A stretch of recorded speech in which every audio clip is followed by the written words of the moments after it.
Alors, on a l'habitude d'utiliser ces instruments, que ce soit la spectroscopie Raman, la spectroscopie infrarouge ou la spectroscopie de l'IPS. On a l'habitude de les utiliser au laboratoire. Effectivement, l'utilisation de ces instruments et de ces techniques à distance complique et modifie les choses. Les techniques ont été modifiées pour des raisons, des contraintes de poids. Il y avait une certaine capacité maximale en masse qui était disponible au niveau du rover. Et il y a eu donc, des travaux réalisés de conception de ces instruments qui ont conduit à une miniaturisation extrême, qui s'accompagne aussi d'une dégradation, je dirais, par rapport aux instruments de laboratoire, hein, des performances, hein, mais voilà, donc, et qui demande donc une adaptation certaine pour l'interprétation, l'utilisation et l'interprétation de ces outils. Alors la nuit, il n'est pas super actif, la nuit martienne, parce que la nuit, en fait, sur Mars, la température chute de manière drastique la nuit. Donc forcément, tout l'électronique dans nos instruments, tout ça, bah, ça n'aime pas la température, les températures trop basses, donc on peut difficilement travailler la nuit. Et ben, le matin, le rover, il se réveille, il s'allume, hein, il a une pile au plutonium, donc il se met en route, il va voir, on va voir un peu quelle est l'énergie dont on dispose, d'accord. Et puis en fonction de l'énergie dont on dispose, et ben, il va pouvoir faire plusieurs choses. Il y a des journées où il roule, il va pas très vite, hein, il va faire 150, 200 mètres par jour, et on est sur Mars, hein, on n'est pas dans le jardin. Et puis, en fonction de tout ça, il va faire des analyses scientifiques. Il y a d'autres journées où il va faire ses fameux forages pour essayer de ramasser des échantillons. Il y a des journées où il va faire des panoramas, des selfies. Je ne sais pas, vous avez peut-être vu des selfies de Curiosity. Alors, c'est bien pour communiquer, mais c'est surtout bien aussi de faire des selfies pour voir l'état de l'instrument aussi. Où est la poussière? Est-ce qu'il y a des endroits qui s'abîment, etc. Donc, je dirais qu'il a une journée comme un chercheur, un peu. Il arrive au labo, il se met en route, il prend un café, et puis après, il fait ses analyses. Et le soir, on remet tout ça en veille pour pouvoir redémarrer le jour suivant.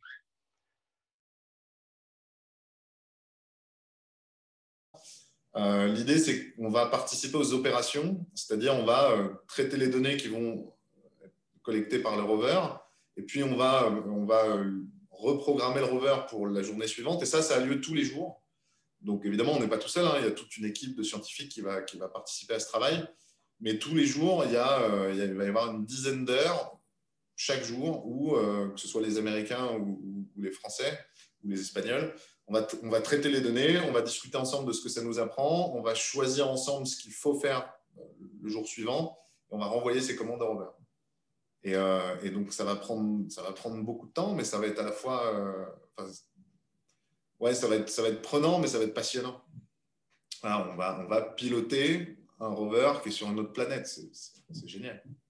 Faire tourner le rover, en soi, c'est un travail collectif avec un certain nombre de rôles assignés sur lesquels auxquels différentes personnes vont participer. C'est-à-dire qu'une personne pourra avoir plusieurs rôles au cours de la mission et plusieurs personnes auront le même rôle au cours de la mission. Voilà. Donc, il y a un certain nombre de rôles d'opérations, hein, les personnes qui sont, enfin les rôles de documentation des discussions, les rôles qui consistent à choisir les cibles qui sont visées par les analyses, les rôles d'analyse d'une donnée d'un instrument, enfin, et donc il en faut pour chacun des instruments scientifiques embarqués. Bref, il y a toute une diversité de rôles. Et il faut des chefs d'orchestre aussi qui viennent, qui harmonisent un peu les interactions entre ces différents rôles. Et donc, un chercheur ou un ingénieur impliqué dans le projet Mars 2020 va, au cours des 2 années d'opération, occuper plusieurs de ces rôles, vraisemblablement. Et là, ce qui va se passer, grosso modo, c'est que pour Supercam, une semaine sur deux, ça sera côté Europe, français, espagnol. L'autre semaine, ça sera côté américain.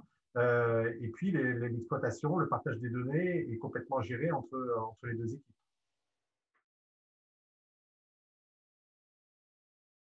Alors malheureusement, le soir, on aurait dû être en Californie au JPL, hein, qui est le laboratoire principalement qui pilote ça à Los Angeles, enfin à Pasadena. À cause du Covid, on ne peut pas y être. On ne peut même pas être à Toulouse tous ensemble. On aurait dû faire un événement à la Cité de l'Espace à Toulouse. On ne le fera pas pour les raisons du Covid.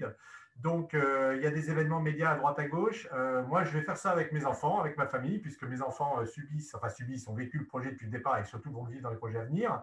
Et puis, je ne sais pas exactement où je serai pour ma part et ce que je ferai à ce moment-là, mais je suivrai ça attentivement et je me préparerai au jour suivant à démarrer les opérations. Le 18, j'ai prévu de voir l'atterrissage avec mes filles parce que j'ai envie qu'elles ont 9 et 5 ans. Et je pense que cette mission, elles en ont entendu parler beaucoup déjà. Hein, la grande en a un peu marre. Mais je veux qu'elles vivent ça parce que malgré tout, cette mission va faire partie de leur vie aussi ces 5-10 prochaines années.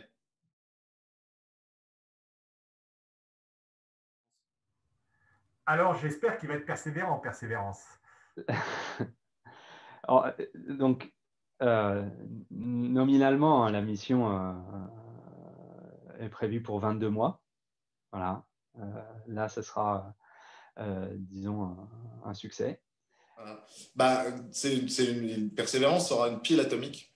Donc, a priori, il ne devrait pas avoir de problème d'énergie. Après, les instruments, ils sont construits pour fonctionner le temps de la mission nominale, un peu plus parce qu'il y a toujours une marge. En 2004, il y a 2 robots qui sont partis. C'est ce qu'on appelait les robots MER, Mars Exploration Rover. Il y a eu Spirit qui a duré quelques mois et qui allait s'embourber dans une dune de sable de laquelle on n'a jamais pu le sortir. Et puis, il y a eu Opportunity. Et lui, Opportunity, il a bossé jusqu'en 2018. Donc, il a bossé pendant 14 ans. Alors qu'au début, les gens pensaient qu'il allait être capable de travailler pendant 6 mois. Mais quand on voit Curiosity, qui est le rover qui est en ce moment à la surface de Mars, il est toujours en fonctionnement et ça fait déjà 7 ans. Donc, tant que ça continue, on continuera.